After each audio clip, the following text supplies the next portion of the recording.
John, so the way I see this, I mean, you're a special forces officer. You're a Green Beret. You're the pinnacle of your career. Every officer who wants to go combat arms, they somewhat dream of being in this position where you are commanding a team of 12 other guys that have the capability of just changing the world, right? And you're there. The training that you had to go through to get to that point, I mean, years and years of grueling training. I mean, blood, sweat, and tears goes into the Q course, right? And you volunteered multiple times at this point. You're a halo guy, which every time you exit that aircraft, you're dead until you do something, right? Like you have to save your life, and you're willing to do all these things. You've taken all this stuff that was thrown at you, and you took it on the chin. What changed? So what changed was the COVID vaccine mandate, and that being put out there in January of 2021. So basically, took a team in August of 2020, and when the COVID shot was rolling out, it was the initial pressure when the shot was available that kind of was the obstacle for me. I took the team, shot comes out, and we're told it's a readiness issue. And you know how a lot of officers are, where, oh, this is the priority, stomp, this is the thing you have to do. They made that the only metric of success. When Afghanistan was going away, when we were fighting over JSETs, just little short missions and trips for people who aren't in the military, that is what was the metric for success. So I saw in January of 2021, or maybe it was February when the shot was first available, we had a sign up for volunteering to get the shot. And I looked at the list and I looked at the time slots. I was the only officer within my company who didn't sign up for that. So I knew already, in a place where you don't want to stand out like a sore thumb, I was already standing out. And for me, it was the aborted fetal cell piece that first alerted me that this is a problem. I knew that every shot that was available, whether it was Pfizer, whether it was Moderna or Johnson & Johnson, they all used aborted fetal cells in either the testing or the production. So I knew I couldn't get it, at least immediately, but I wasn't sure. I was still trying to struggle through it.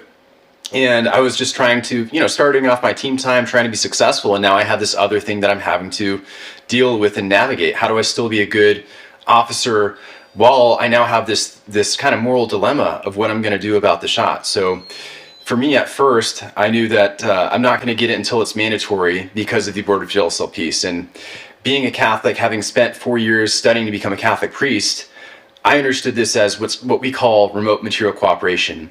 That means that it's not something that you necessarily want to do, but if the circumstances are grave enough, you can go ahead and do it. So I at least hold off, and I tell my team, and I actually reach out to legal assistance. I talked to that lawyer so many times because I had other incidents when we had a transgender major within the battalion, and I was asking her, when am I legally required to call this individual? So reach back out to her and ask, what's the deal with the shot? What are the requirements? And I just pass that information on to my team. And I tell them that as their senior rater, as the person who determines how their success or failure works within the military, I'm neither going to reward them or punish them based on what they want to do with regards to the shot, that I personally don't want to get it until it's at least mandatory, and we're just going to move forward. Because of that, because I must have been the only team leader that gave them that kind of freedom or that kind of a speech, gave them the actual policy, the majority of them never got the shot until the mandate came out. So we were the least vaccinated team in all of 7th Special Forces Group, potentially Olive Group. Maybe some of the Guard units had, less or something like that. And that was kind of the thing that I had to navigate as a leader for myself and on behalf of my men. And it looked like a lot of kind of pressure, coercion, especially within the company level. The company sergeant major would regularly harass my team sergeant. He would go into the company room, and he would be pulled into the sergeant major's office like 2-3 times a week for like an hour at a time. And he would just bother him about, why isn't your team vaccinated? What's going on?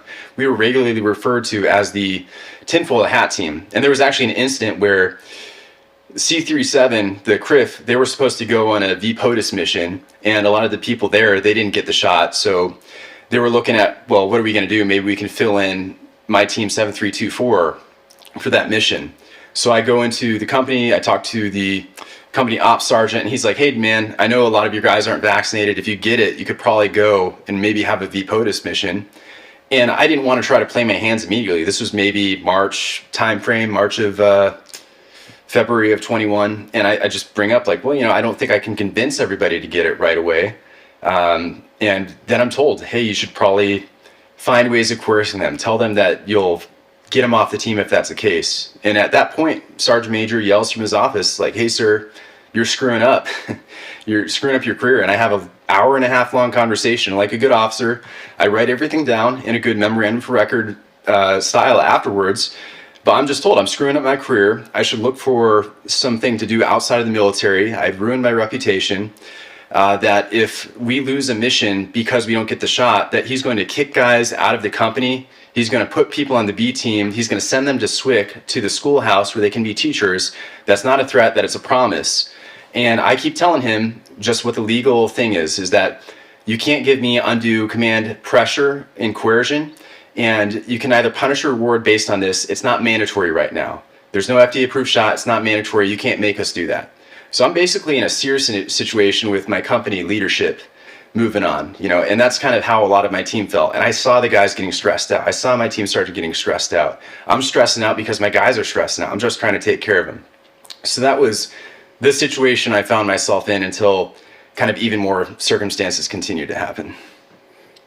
Okay, so in your position as the team leader, all the guys are looking to you, right? They want to know what decision you're going to make. You're the commander of the team, which means you've got 11 families, 11 men, but men with families, their futures. You've got all this on your shoulders, and the command is pressuring you to make that call and say, hey, no, you guys need to go do this, because the command knows the team will listen to you, but you're trying to give the guys the option, and now that's looking frowned upon. So how is this going to affect your career, right? Like how does that work? Going from a team, what's your next position up?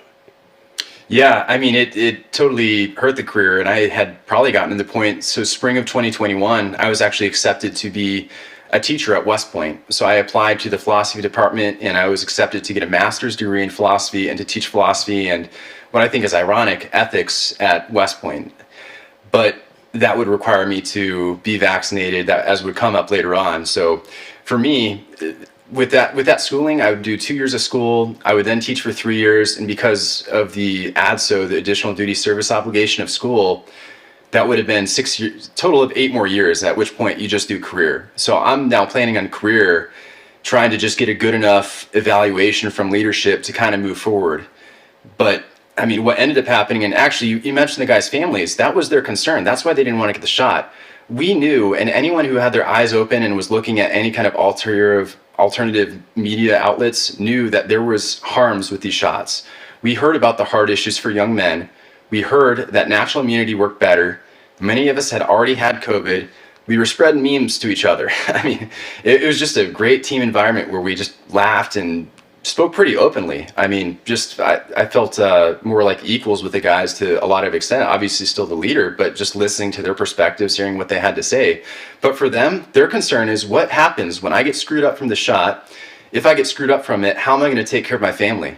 There's no liability right now. This is a voluntary thing. I've talked to legal assistants enough, and I had people outside of the team, outside of my unit, who are contacting me from the 82nd or buddies in the Coast Guard, and they're just trying to figure out what's going on. And I'm just trying to provide all the resources that I can, talking to different lawyers. And I am hiring a lawyer too, just to try to figure out and how to navigate it. But at any rate, because of the guys is one of the reasons why I tried to protect them, so that they would have the liability should they get screwed up from the shot. But what ended up happening is that was just the start of it, the kind of January 2021. And what I would want the listener to know is that the pressure that happened before the mandate came out was the worst for me. I mean, from that, we had people signing up. So already as an officer, you're looking different. We were supposed to go on a JSAT to a country that did not require the shot at all. And we were going to go there in August of 2021. Now, I went to the pre-deployment site survey. I went there for 5 days beforehand. In April. It was great, got to meet the partner force. We were excited to go work with them. And I was on a military freefall team, so we have the assets laid on to actually make the mission work.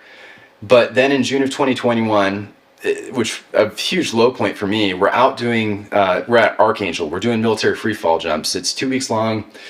We find ourselves in the second week, which is night jump. So we're jumping from 14,000 feet with oxygen and equipment and nods.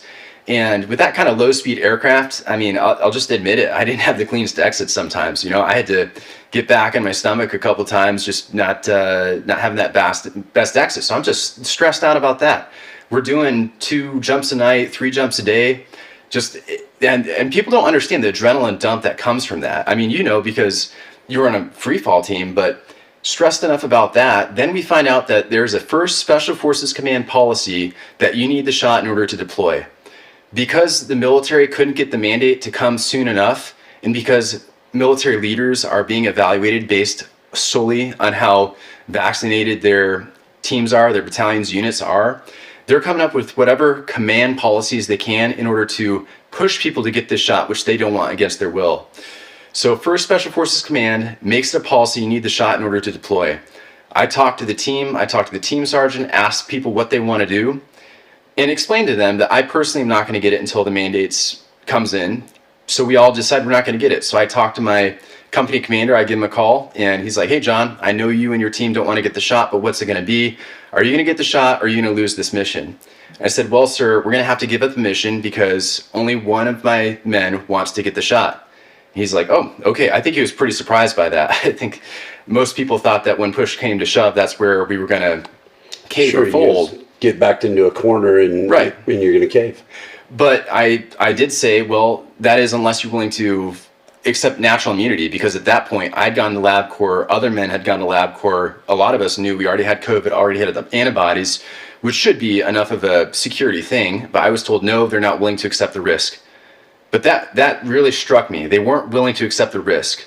While we were out in the middle of Arizona doing military freefall jumps at nighttime with oxygen and equipment, and I'm not having the best exit. So that was just extremely, I don't know.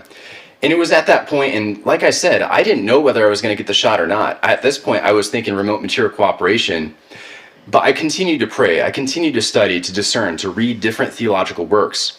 And what came to my mind was that abortion is just so evil. And there was one article I read by Father Phil Wolf that explained that it's not just the murder of the unborn child, it's the continued theft of its body parts. And that there's this whole industry that's involved. And if we look at it, the human embryo kidney that's used is 293.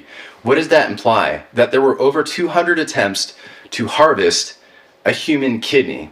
That also implies that the human has to be at a certain developmental level in order to extract that kidney.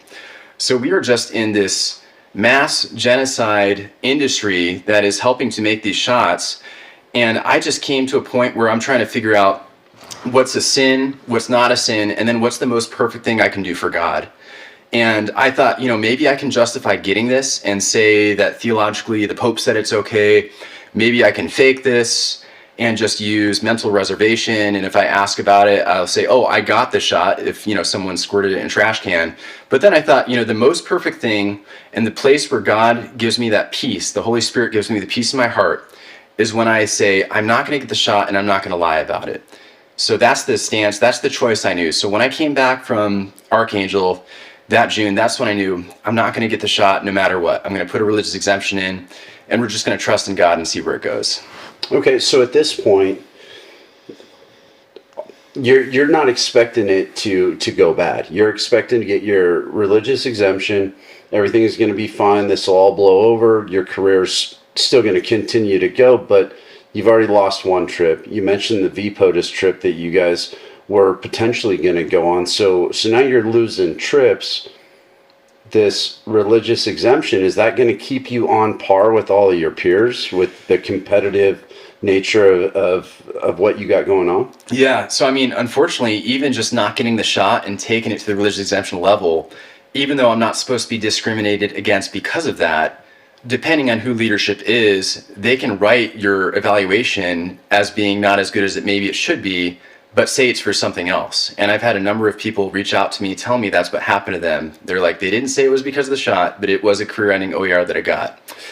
And the kind of consequences for not getting the shot began right then. Even though the mandate didn't come out until August of 2021, we went from losing that trip, we were put into an unwanted, a couple unwanted exercises. For one, we were put in a company evaluation where my team sergeant and I, we were concerned that it was actually a setup to get fired, because it was Eglin strike. A couple of years before, my buddy had, or a year before, my friend had gone on it, and his company commander got fired during that exercise, and all the team leaders who did not have Ranger tabs had to go to Ranger school.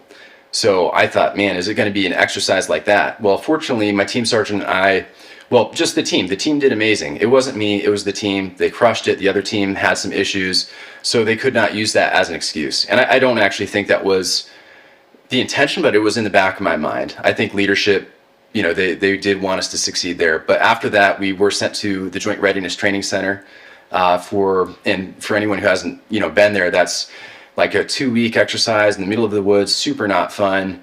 If you're soft, it sucks. I mean, you're because you're supposed to be operating behind enemy lines, and we're trying to do unconventional warfare within a multi-dimensional, large-scale combat operation environment. So we are kind of out there in the deep. I mean, the first exercise, this is how much it sucked. Like, I had the ammonium sweats again, which is when you're burning so much energy that you don't have enough fat, you don't have enough carbs, you're burning your freaking muscle. So that's the kind of shit that we had, just even with that first kind of infill for that first mission. Then we're in the middle of the woods.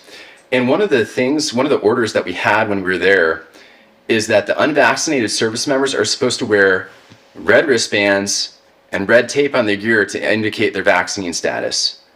And the irony was not lost on anyone. I mean, the other team understood the irony, and just like guys give each other crap sometimes, that team gave us some crap, made us gold stars and things like that, because that's totally what it reminded us of. But my team sergeant and I, we made the decision that no, we're not going to do that. That's just stupid.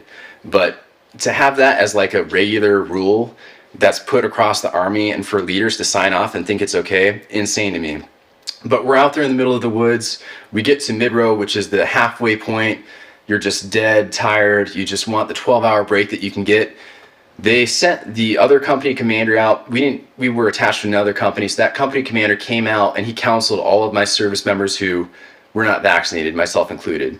And we were told, because mandate came out August of 21, we're now in September of 21, which is when we're at the Joint Readiness Training Center, that you're either gonna get the shot, or within 3 days you're gonna be counseled. We're gonna have more negative paperwork against you. So that was probably the lowest point for me, and I'm just stressed out. I'm like, what the heck is going on, man? We're in the middle of the woods. Why are they coming at us right here? I'm just trying to be a successful team leader. I'm trying to protect my guys. I can't even protect them when they're out here. So I called my company commander. I asked him, sir, why are we getting counseled in the middle of the woods when we don't have the proper legal, religious, medical resources? You're expecting guys to make a lifelong career-wise decision without these resources. How am I supposed to show them that training to fight and win wars is more important than administrative bullshit when this is hanging over our heads and we're just not going to get training value right now? So I bring that up to the company commander, and he gets back to me in about 10, 20 minutes and says, okay, so we'll wait and have the counselings when you get back to base, when you get back to 7th group, which made me think that, well, if I was able to have that kind of conversation and push back, why didn't any of my leadership push back for me? Why wasn't anyone trying to protect the guys that were doing training? Why is it me, who's in the training environment, having to fight for the guys, fight for myself? I mean, if he had just told that to me, whatever, I had my exemption ready, written up, boom. But to put that kind of pressure on the dudes, it's just totally messed up. So, unfortunately, this part feels long, because there's just a lot of just trash that happens to me, happens to the team after that mandate coming out, after the shots available. But from there, we go back to 7th group. We have the series of counseling. So we go back on a Tuesday. Everybody's counseled by the company commander. And what a lot of people don't understand is this order was illegal. And it was illegal because there was no FDA-approved shot available. We were told that Comirnaty was FDA approved, but Pfizer was the only thing that was available. So just about everybody on the team, or a lot of the guys, would ask the company commander, hey, there's no FDA-approved shot. How are you going to enforce this? How is this legal? And he just didn't know. Yet we were counseled anyway. The next day we bring that up to the doctors, and we bring up that you're not accepting your own medical policy, which is to provide medical exemptions for people who've already had COVID, who can prove they have immunity. At this point, I've had two two immunization tests or two tests for antibodies, and I've proved antibodies on both. But the doctors are just putting out lies, saying, "Oh, the shot's fine." And at this point, the vaccine adverse events reporting system is saying well over 10,000 deaths. I don't know how many it's at right now, but even back in the spring, it was like at like 5K something. So we see that there's deaths associated. We know there's side effects associated. We're bringing these concerns up to the doctors, to the medics. We're bringing up that it's illegal. We're bringing up that they're not accepting medical exemptions. I put my religious exemption in that Wednesday, that October Wednesday of 2021. Everyone else who didn't get the shot, by the end of the week, they were greeted with a battalion commander, the sergeant major, a chaplain, the lawyer, a medic, and basically they were either going to leave with a general officer memorandum of reprimand, or they were going to leave with a shot in their arm, and that was it. And they were willing to destroy guys' lives, destroy guys' careers over that. And yeah. Wow. It's unbelievable. When you turned in your religious exemption, how was it received? So it was received well, and that's where I got like a bit of relief after that. Like my leadership, they knew I was religious. I mean, there's most people, if they know me, they know I'm a Catholic, they know I'm a Christian. And chaplain, I went through the process with him. He's like, "Hey, we're gonna do an interview. I'm sure it's gonna go fine." So they were supportive of me for the exemption. Yet it was kind of big army policy, which is what hindered my career and pushed me out. If I could have, I was able to have enough rapport, and I don't blame my leadership totally, right? They were, maybe with regards to Stockholm syndrome, you can have some empathy for kind of your captors. I still think that they did much better than others. And I was hearing horror stories from people in other parts of the armed forces, other parts of the army. So they appreciated it. I put it in a very timely manner. Yet I never got an answer on it. And that's what killed it, because while my exemption was pending, I couldn't deploy. I couldn't go TDY and travel, and I couldn't PCS to future duty assignments. So, I mean, ultimately, my team time gets cut short, like 15 months instead of the 18 or 24 months I'm supposed to have. I mean, I pushed back on that too, because I'm like, hey, you're saying that the policy says I can't deploy, so you're taking me off the team, but the other policy says that I'm supposed to get 24 months. So it seems like you're just kind of picking and choosing which policy you want to follow, right? Whatever favors you. So go to the 3 shops, sitting there, operations office for a good bit of time. And at this point, I'm supposed to PCS for grad school for West Point. And I talked to West Point. I'm like, hey, what's going on? Is there a way for me to, I don't know, be able to still teach or what? And yeah, I'm not allowed to PCS. So I had to give up on that dream, that opportunity. Okay, so I want to take you back to the day you graduated the Q course, right? So you go through all of that training, you're the best of the best of the best, and you're graduating. You know you're going to 7 Special Forces Group. In your mind, where is your career going? What is going to be that end point? Are you going to be the general, the army? Like what in your mind? Where is this taking you? Where does God have you going on this? I was honestly trying to figure that out, and I was just really happy to have made it in the Q course. You know, I mean, I wouldn't say I was ever like that top stud in anything. I was just very happy to graduate. Like I didn't suck by no means. I was a Green Beret, but I was just like, all right, I proved myself in the Q course. Now I have to prove myself here at 7 Special Forces Group. So there's a little bit of nervousness, a little bit of anxiety. You know, I had to kind of build my confidence. Like, how am I going to work with these dudes who've had so many deployments, so much experience, and like everyone around me in the Alpha course, just a bunch of studs and things like that. So I'm just excited to get down there, to get on a team. There's definitely some nervousness about it. Hadn't been to combat or anything like that before. So I just thought the world was just, you know, at my disposal. But I got to work hard. I got to earn it every day. I mean, there's that story that you're only as good as your last as good as your last exercise. I still believe that to this day. You know, only now it's just like, you know, interview or interaction with congressman, whatever kind of nonsense. But yeah. Sure. Okay. No, and that makes perfect sense. So you've got, I mean, the world's your oyster. As far as group is concerned, there's so many different ways you can go. You end up on a free fall team, which is a lot of team leaders' goals, and you're that pinnacle. And now you have to deal with this. And this obviously wasn't expected. Nobody expected it. You had to deal with it, and now you're coming out the other side realizing that the career that you may have had in your mind is now gone. And and now you have to pick up the pieces from that. So talk to me about how you were treated once you turn that in, once your team time got cut short. You're being treated a different way, and where are you going? What? Talk to me. I mean, the worst treatment that I experienced was in between the vaccine being available and then the mandate coming out, because at that point, leadership is trying to coerce you. They're trying to use all the different tactics against you in order to get you to do something that they can't legally require you to do. So they're using whatever coercive methods, and it looked different. And I had it a lot better than others. For me, it was just career repercussions, losing out on missions. For other people, I have a friend, she was put in quarantine like 140 days out of a course of 2 years. And that's like solitary. No joke. Like, she's over in Belgium. They kept saying like, oh, contact tracing, sick, something like that. So like for 2 weeks at a time, over a course of 2 years, put in quarantine for like 140 days. Another buddy of mine who I was in seminary with, he's not allowed to get off of his boat. He's in the Coast Guard. He can't get off the boat and leave even to go to mass, things of that nature. I knew in the 82nd, they had a sergeant major stand in front of the battalion and said, hey, if you had the shot, go over there. And mind you, again, before the mandate, go over there and you have the day off if you've already had the shot. If not, put your rucksack on. We're going for a long, grueling ruck march.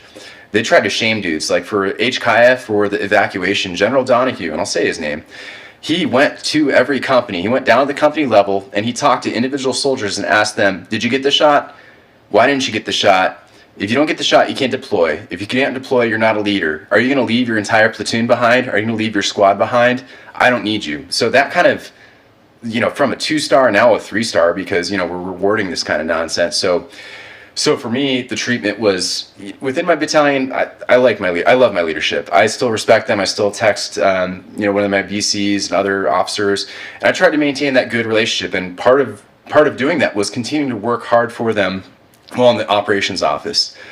And I kind of felt like there were some captains that were getting out that seemed saltier than me, even though they're the ones that their careers weren't being forced out. But the frustration for me, and so we kind of in the story, we got to the point where I got the team time cut short, the West Point trip, or the West Point job was taken from me. I've now lost out on a lot. I'm just kind of waiting around to get kicked out, more or less. My exemption still hadn't been answered, and all the exemptions I've heard of are getting denied. So in August of 2022, a year after the mandate, we have General Roberson comes to 7th Group, and he has a town hall. So it's E6 and up. You have all the sergeant majors, battalion commanders, group commanders there, and he's just taking questions. And a buddy of mine told me that on my tombstone it needs to say, if I don't say something, who will? So I just went with it, sent it, and especially like 20 minutes in, and he, there's a lull in questions. He's like, any gripes, any complaints, anyone else? Raised my hand. Hey, sir, Captain Frankman, AS3 over in 3rd Battalion. 2 weeks ago, the CDC said that there is no distinction in guidance in how the unvaccinated are supposed to be treated compared to the vaccinated. We have about 30 of us who have not received the shot, who cannot deploy, go TDY, or PCS to future duty assignments. Furthermore, I've had my exemption pending since last October. That said, is there any conversation about getting rid of the mandate? And when are we going to get our exemptions back? And he just remarks really quickly, have you heard of Novavax? So what they were trying to do, and this is just them following whatever company line that they're told. We were told Novavax didn't have aborted fetal cells. It definitely did. So I just respond right away, yes, sir, that uses aborted fetal cells. And he seemed flustered, and he's like, well, I'm not going to argue about that with you on that point, but if the Army tells you to do something, you should do it. We're trying to find a middle ground for you, and I don't want to kick anyone out of the military, but I will. And it was at that point I'm like, you know what, forget this, dude. I'm not waiting for my exemption to get denied so I can get kicked out with something other than an honorable discharge, which most people who were getting kicked out for refusing the shot did not get an honorable discharge. Another thing I'm trying to get fixed. So put my paperwork in, set to leave. As I'm getting ready to leave, I have to have a meeting with the 06. So have that meeting, and again, I go back to my tombstone. If I don't say something, who will? So I'm like, okay, let's try to use the platonic method as much as we can. Don't come too aggressive, just ask questions. So he asked, why are you leaving? Well, I go through everything that happened to my team, of team getting pressured, losing a mission, losing out on West Point, the armbands, all that jazz. And I asked, what would you do? He's like, okay, all right, makes sense. And then I asked him, do you think that this was a legal order? And he says yes. Then I asked, do you realize it requires an FDA-approved shot to be a legal order? And he answers that he's not a doctor. And I told him, well, I've talked to your doctors. They're a bunch of yes men and they're useless. So maybe I raised the temperature a little bit there. But then I asked, have you heard of Nuremberg Code?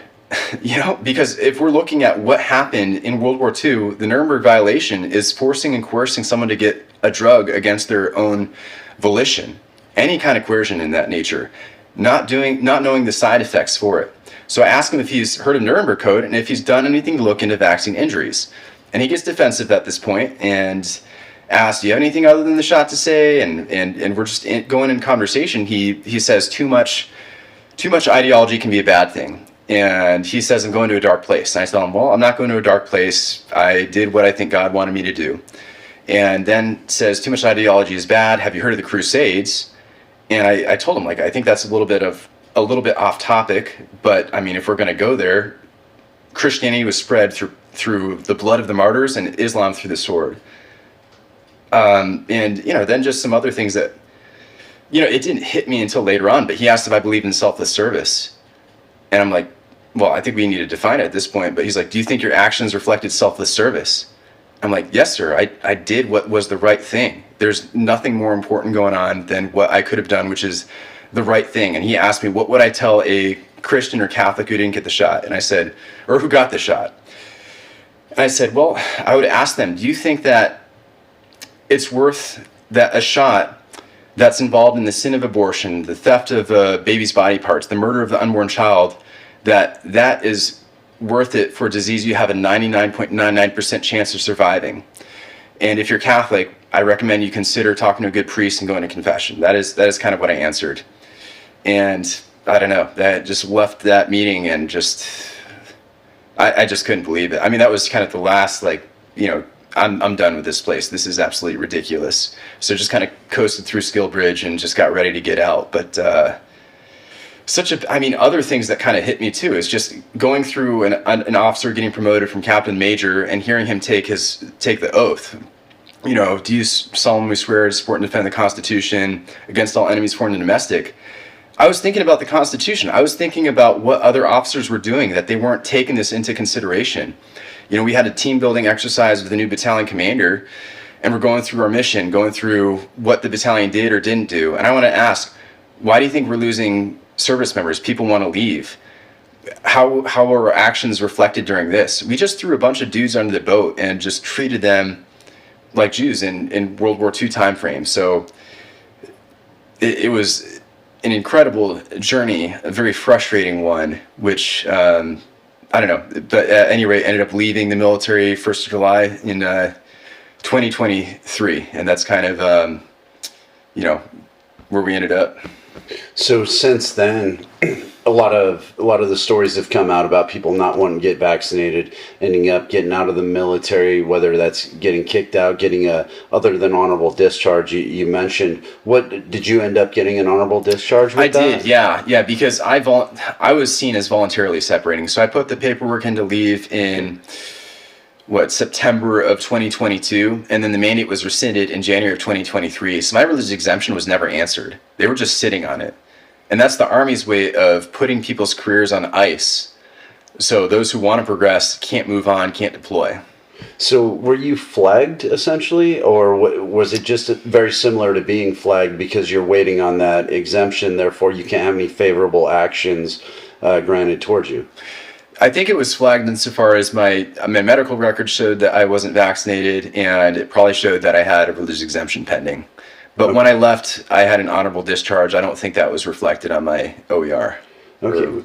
PHC 14. So in your opinion, I mean, you see where our numbers are at right now, right? Where we've been struggling to maintain what we have. We're losing more than we have coming in. Do you think this has any play in that? I think this has more play in it than anything else, if I'm going to be honest. And I know that, and this is a frustrating thing because I try to share the readiness message with different members of Congress. I've been up to DC about 8 times since.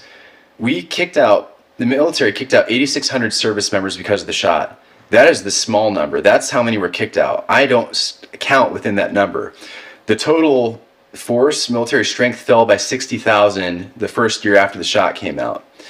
And I was talking to one lawyer, one person who works in a law office, and he thinks that potentially 100K left based on this. And you could see it. People just through, word of mouth, people like, hey, I'm not going to deal with this. I'm going to medically retire. I'm not going to re-enlist. I'm going to retire early, even though I was going to go another 4 years or something of that nature. So I think this is a huge readiness issue, one, because of the numbers, the retention issue, but then with recruitment, lowest recruitment in the last 3 years in modern history, just absolutely atrocious. And people are telling their buddies how they were treated during the COVID risk mitigation fiasco. And that is making a lot of people not want to get in because they don't know what they're going to have to do with their bodies. And we're seeing that this shot's not effective. And not only is it not effective, a lot of people are getting hurt by it. Absolutely. Now, how would you say all of these mandates, how would you say they affected the team's mental health as a whole? I mean, you're a leader, you're coming into this new team who had deployed together, I think most of them, but now you're seeing all of this outside. And how's their mental health with all of this? It's atrocious. It's the worst thing for the mental health. It's their stories to tell. I can't even get into all of their stories. If they want to come out and tell it, because there's some atrocious, terrible things that occurred for people within my team who did not want this thing, but it was bad. I mean, the numbers that died from actual COVID, I need to compare numbers that died from actual COVID to numbers that died from suicide, and then thinking that secluding guys, putting them in quarantine, especially that one girl for 140 days, but for guys on teams, taking their livelihood away, them going through 2 years of the Q course, a bunch of years of Afghanistan.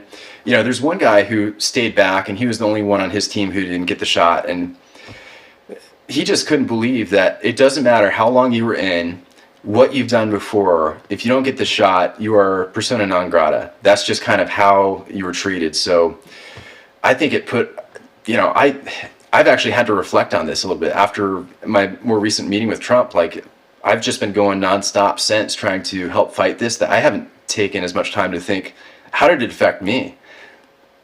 What experience did I go through? Because it's definitely a story, but you just don't think about it a lot. Right. Well, that's one of the things we talk about, right? When we join the military, we leave everything and everyone that we knew, and we join this new family, right? And this new family is supposed to take care of us, and we're trusting in that, and we're going to do everything that we're told, and we're going to move through. And you get to this new family where you're expected them to have your back. Not only do they not have your back within it, but they're not educated in what they're pushing on you, and now you feel torn. You left everybody you know, and you're seeing this new group of people that they don't know what to expect with the world right now. The new world that they're in, they're calling this the new norm, and we've been deployed for the last 20 years, and now we're coming back to this, and our mental health, for the majority of those older soldiers, that had gone through that, our mental health was in jeopardy. And now all this separation, because what we needed during that time where we judge our mental health and where we feel the most comfortable is when we're at work on the team, and now you're separating that. And I don't think enough studies have really been looked at with that. I mean, that destroyed dudes. I mean, like you said, you went through all of those things. You volunteered a multitude of times because you had a picture in your head of what you were going to be able to do for your country. And now you're fighting this fight over a shot that should have never even came into play. And what also killed me is that this is how Special Forces Green Berets were reacting. And I remember in selection, I remember being so proud I was selected. I mean, it may be a theme, but like, I was kind of surprised and like, wow, I made it. Awesome. Like, let's just keep going. Let's just keep proving myself, because I wasn't sure. I just wanted to give it my best and see what happens. But we had IQ tests. We had psychological tests. We were observed during team week. We were told what we're doing is unconventional. It's kind of in that gray area. That doesn't mean that you do things immorally, but it means you do things unconventionally. You don't necessarily follow the rules exactly as they're written. You understand the task and the purpose, and you are expected as a grown adult to achieve the end. But when it came to the COVID shot, for a group that's supposed to use psychological operations in overthrowing other governments, we weren't able to see what was happening with our own country. And I remember hearing like the group commander talking about what's going to happen in Colombia if they get a more, communist type of president in charge, how that's going to hurt our relationship. And I'm thinking like, hey man, are you thinking about how our current communist president is hurting our country? Like, how much reflection are you doing on that? But it definitely lowered kind of my ideal of the critical thinking capacity I thought a Green Beret would have, and especially leaders would have. No, that you hit the nail on the head. It's literally, this is what we do for a living, and when it's happening right here in our backyard and we're not able to recognize it, maybe sometimes we're a little too close to the problem. But you saw it as a problem, and then you made the decision to change it. Yeah. How are we changing it? So when I was on the team, when I was in Special Forces, I was concerned about myself. I was concerned about my men. And I would have been way behind the ball in order to make any kind of major change within the group. Like, knowing what I know now, could I have tried to get together with other team leaders, band together, get a network going? Potentially. But the way the teams are designed, going into the back of the battalion in order to get to the team room, leaving through that, only interacting with the company just enough to interact to make it sure you don't have like a terrible OER. It would be a lot harder for Green Berets to band together versus like SEALs who might be a little bit more, close or something like that, or work more together. The other thing too is that, I mean, we all know a lot of people fake the shot, and medics could be willing to help out or something like that. People are creative; they're able to find a way. So that's the other thing with kind of the gray being the kind of motto, working within the gray. A lot of guys take that to be, you can do something immoral. I knew I could have been able to figure that out, but I just knew that wasn't the right thing to do. I think that would have been a sin of scandal. Scandal being what leads others to sin, what leads lesser people to sin. And if I, as a Christian, think that this is wrong, I can't then have other people think, John is a Christian, he got the shot, therefore it's okay to get the shot. So. Okay, so what are your thoughts moving forward? So what are we doing? How do we prevent this from coming a thing again? Right. So since getting out of the military, I've been trying to work with members of Congress. So I got out and I kind of found myself figuring out, like, what am I going to do, God? What do you want with my life? I thought I was going to do this career in the military. I ended up going on an 8-day silent retreat in Lincoln, Nebraska. And it's called an Ignatian retreat. You're like praying 5 holy hours a day. And in each holy hour, you're reflecting on something different. You might be reflecting on like the birth of Christ, his resurrection.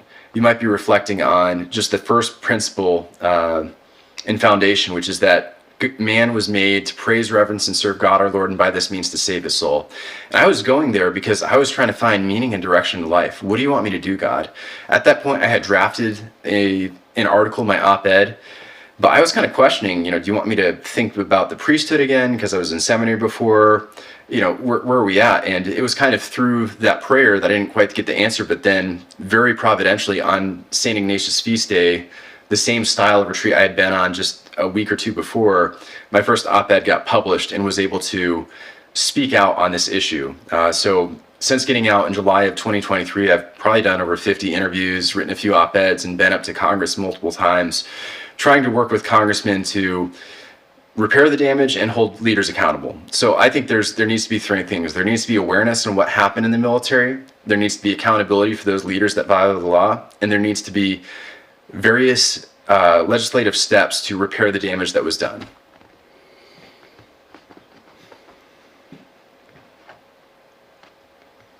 Yeah. So that's a large order, right? It's huge. That's huge. We're talking about retroactively punishing people, retroactively making things right. So paying people for what do you think the numbers would be that got out that would receive either brought back into the military? What was it? Did I hear Trump said something along the lines of he wanted to basically reinstate all of those soldiers that got removed, right? Do you have any idea what those numbers would be? Talking to most people, because of how terribly they were treated, they don't want to come back. And that's the tough thing. So they've moved on with their lives. The ones that were able to mentally, emotionally process this have found work. They've gotten busy. Others that are hanging on are probably so salty that they might not want to come back in. So I would think maybe you get 20% back, maybe 30% back. But getting those buyers back, there needs to be some incentive. So the way this kind of worked for me, and I can't believe I found myself in this, and this is where I just really believe it's God-oriented, that I'm just a very imperfect instrument trying to open myself up to his will just through going on this retreat, seeking his will, and then him just really blessing me with success, meeting the right people as I go up to DC, as I go to different events. So I started by just kind of going door to door, trying to talk to congressmen, trying to talk to their staffs, explain what happened, explain different steps. One avenue I was trying to push was the National Defense Authorization Act being a way to put legislation in. So the repairing piece, I think that needs to include the back pay. It needs to include some kind of a board process in order to assess what opportunities were lost for each individual, whether that's career progression, school, award, things of that nature. So for instance, for me, let's say I was going to go back. Am I still a year group 14 guy?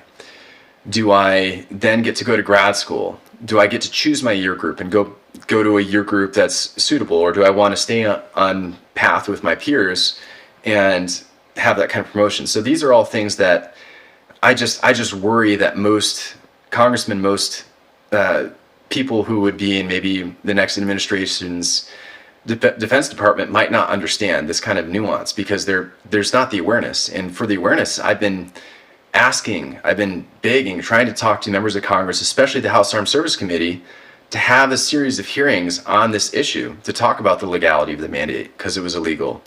The religious exemption piece, because they were blatantly violated and all of them denied.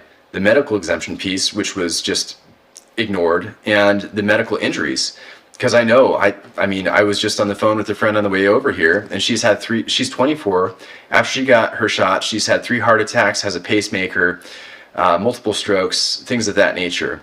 Another buddy I know, he is now paralyzed. He has Guillain-Barré syndrome after getting a couple of the shots. Somebody else I met here at a political event, he has tremors in his hands. He has pins and needles from his lower back down to his feet. It affects his mobility. He was a pitcher in college baseball. I mean, these people's lives are changed. No, Yeah. I was going to ask that question, right? What about the people that did get the shot, right? And there's obviously effects of that vaccine, right? I mean, I think we've all watched it during the recent debates, right? That's not the same guy that stood up there, 4 years ago, and I think that has probably a lot to do with the vaccines. I mean, he was pumped full of them. And so the deterioration of the mind as well. I mean, I've heard stories of that. So how do you go back retroactively to people that have been infected by the shot? I mean, what are we going to do for them? That's a good question for doctors, for sure. I mean, what should happen, in one idea, is the VA, they have the PACT Act, which covers toxic exposures. So you know how everybody's getting assessed for burn pits, if you've been around them. Well, now we know that burn pits were negatively affecting the VA, affecting veterans, and now they're getting coverage for it. Well, the COVID shot needs to be added under and covered in the PACT Act. That is just the most quick, simple solution that you can have, where we're actually looking for some kind of linkage, because I've looked at people's paperwork and it might say COVID shot 0% or something like that. And so it's not necessarily acknowledging that linkage between the damage that they have and the injuries that they currently are living with. So that's the thing. There could be, taking it even further. And so we're all military people. We understand lines of effort. This is my line of effort, right? And this is just a small symptom of a much larger problem that's happening within the whole country. I think the military, they dealt with the COVID shot mandate and COVID risk mitigation policies in a much more atrocious way than the rest of the country. It is just so impossible or very difficult for them to totally envision how terribly treated service members were because of this. But that's a bigger picture of these larger groups that are trying to gain power, and of just infringement upon personal liberties, of an understanding that it's not about the individual, that it's no longer a country that is for the people, by the people, of the people, but rather it is for whatever these kind of elites that are controlling different realms, whether it's pharma or tech or kind of lobbyists that are trying to steer the direction that the government's going to go in, whether it's these federal agencies that are very closely linked to these lobbyists who are making laws. They're legislating even though we never voted for them. They're just career kind of politicians, but career people living in these, working in these agencies.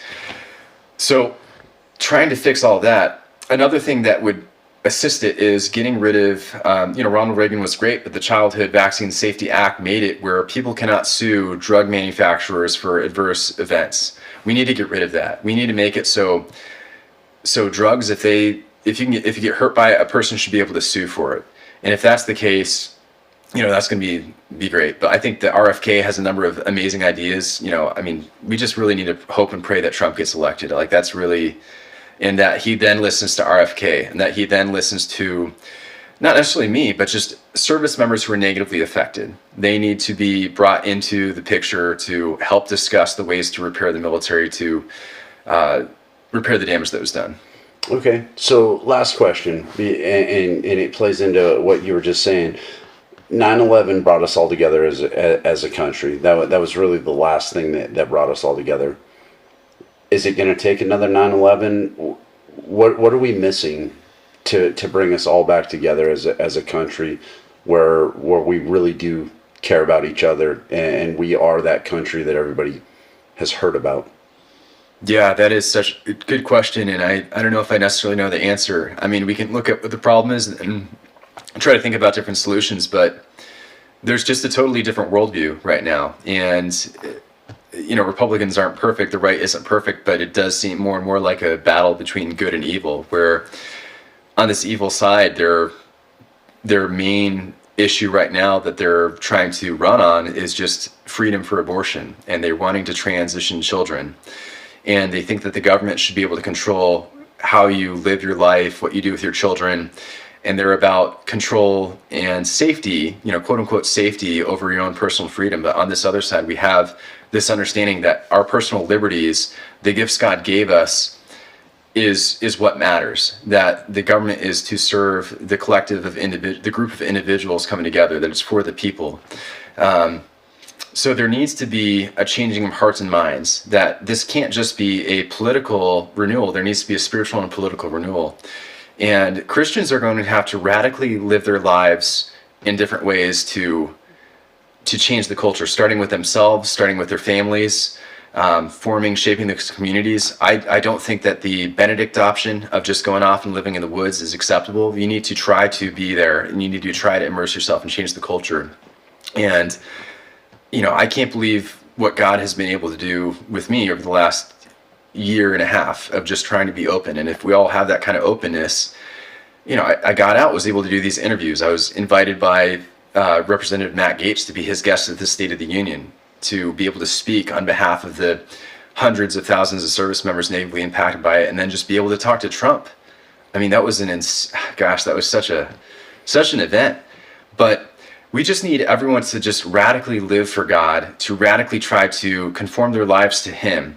And you can do it in the small things, and you continue to have that growth mindset to take that ground slowly, and you'll continue to expand your influence. But it needs to be a cultural change. We need leaders to step up, and I think you understand what that position is depending on your relation with God. As you talk to Him, as you continue to explore, and there's going to be some trial and error. Like, you might be like, well, should I be running for office? Should I be on the school board? And maybe you get destroyed at the election. Okay, maybe that's not it. But then maybe you volunteer at your church. I don't know. Just giving some examples. So just a lot of initiative, a lot of love for God, and just trust in Him. And we might not be able to get it back. That's the other truth too, and that's okay.